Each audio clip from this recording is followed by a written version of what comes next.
Viewers, আমি এখন গরুর মাংস রান্না করব ঝাল করে। তো আমি এখানে 2 কেজি গরুর মাংস নিয়েছি,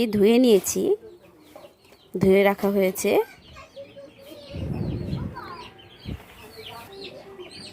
দর্শক, চুলাতে একটি হাঁড়ি নিয়েছি আমি। হাঁড়ির মধ্যে 1 কাপ পরিমাণ তেল আমি ঢেলে দিচ্ছি।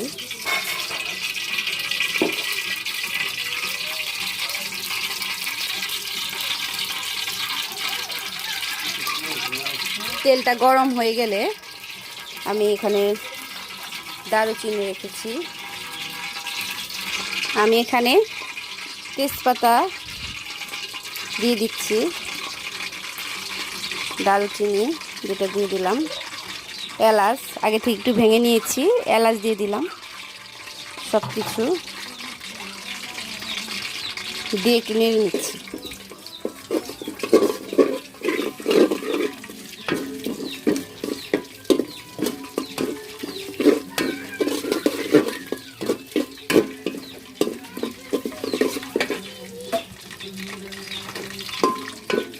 একটু লাল করে ভেজে নিব। তারপরে এখানে পেঁয়াজ অ্যাড করছি, কাটা পেঁয়াজ।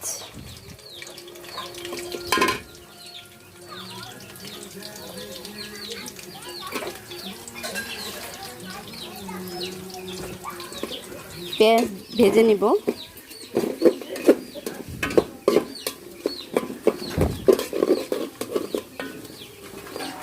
পেঁয়াজ একটু যখন বাদামি রঙের হবে, একটু লাল হবে, তখন আমি অন্যান্য মশলা দিয়ে দেব। আমার পেঁয়াজ ভাজা হচ্ছে, আর একটু ভেজে নেব। হয়ে গেছে মনে হচ্ছে। এখন আমি অন্যান্য মশলা দিয়ে দেব।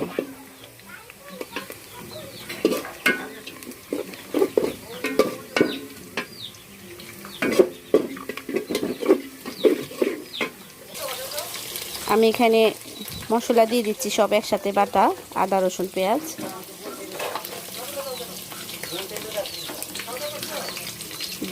আদা রসুন দিয়ে দিচ্ছি।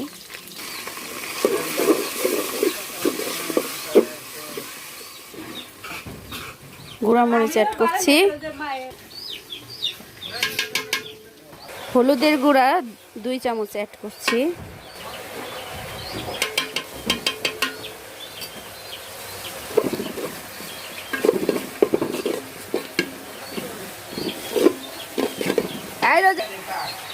এই যে পরিমাণ মতো লবণ দিয়ে দিলাম।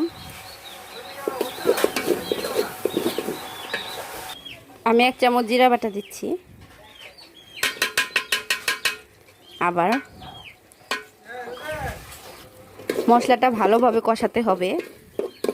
মশলা কষালে একটা ঘ্রাণ আসবে, তারপর মাংসটা দিয়ে দেব। আমি গোলমরিচের গুঁড়া একটু থেতলে রেখেছিলাম, সেটা একটু দিয়ে দিচ্ছি কষানো মাংসের মশলার মধ্যে। আপনারা না চাইলে দিবেন না, আমার ভালো লাগে তাই। 1 কাপ পানি দিয়ে দিচ্ছি মশলা কষানোর জন্য।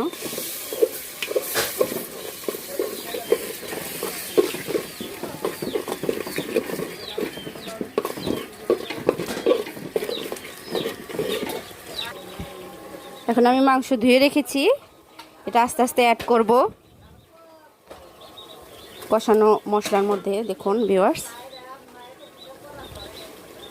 আপনারা অ্যাড করবেন আর নাড়বেন, একটু নেড়ে চেড়ে দিবেন, তাহলে ভালোভাবে মশলাটা মাংসটা কষানো হবে।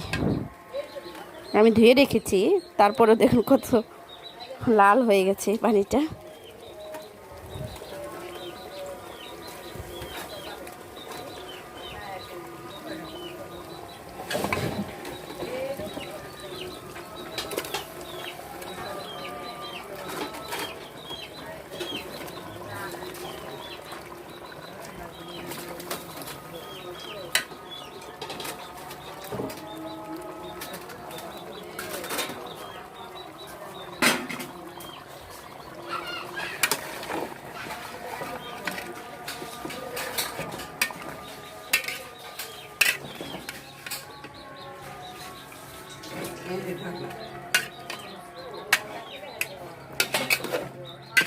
দেখুন মাংস কষিয়েছি, এখন কেমন হয়েছে।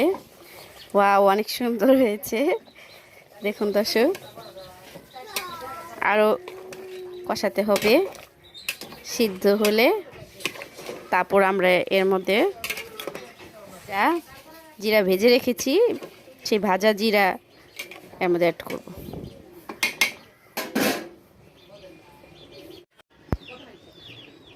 দেখি, ঢেকে দিয়েছিলাম, এখন কেমন হয়েছে। এই দেখেন, গরুর মাংস একটু সিদ্ধ হতে টাইম লাগে, এই কারণে একটু আস্তে আস্তে সিদ্ধ করে নিচ্ছি। সিদ্ধ হয়ে গেলে তারপরে ফাঁকি গুঁড়া করে সেটা লাস্টে দিয়ে দিব, একটা অন্যরকম ঘ্রাণ হবে। জিরা ভেজে রেখেছি, ওটা পাটায় বেটে লাস্টে দিয়ে দিব। আমি আবার 20 মিনিটের জন্য ঢেকে দিলাম। দেখুন ভিউয়ার্স, 20 মিনিট পর আবার চলে এলাম। দেখুন কত সুন্দর কালার এসেছে, মনে হয় আমার রান্নাটা হয়ে গেছে। এখন আমি এর মধ্যে আগে থেকে জিরা ভেজে নিয়েছি, জিরা রাঁধুনি সব ভেজে গুঁড়া করে রেখেছি, এটা অ্যাড করব।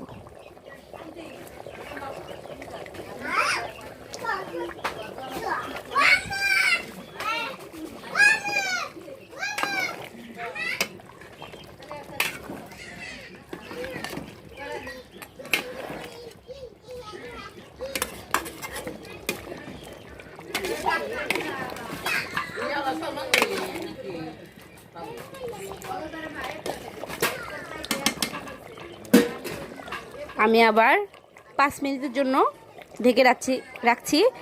একটু ঝোলটা কমে আসলে তারপরে আবার নামাই নেব।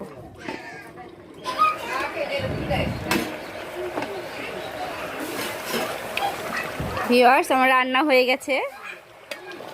আমি একটু হালকা ঝোল ঝোলে রাখবো, আপনারা চাইলে আরও পানিটা শুকিয়ে নিতে পারেন। আমি এভাবেই খাবো, এভাবে ভাত দিয়ে খেতে ভালো লাগে।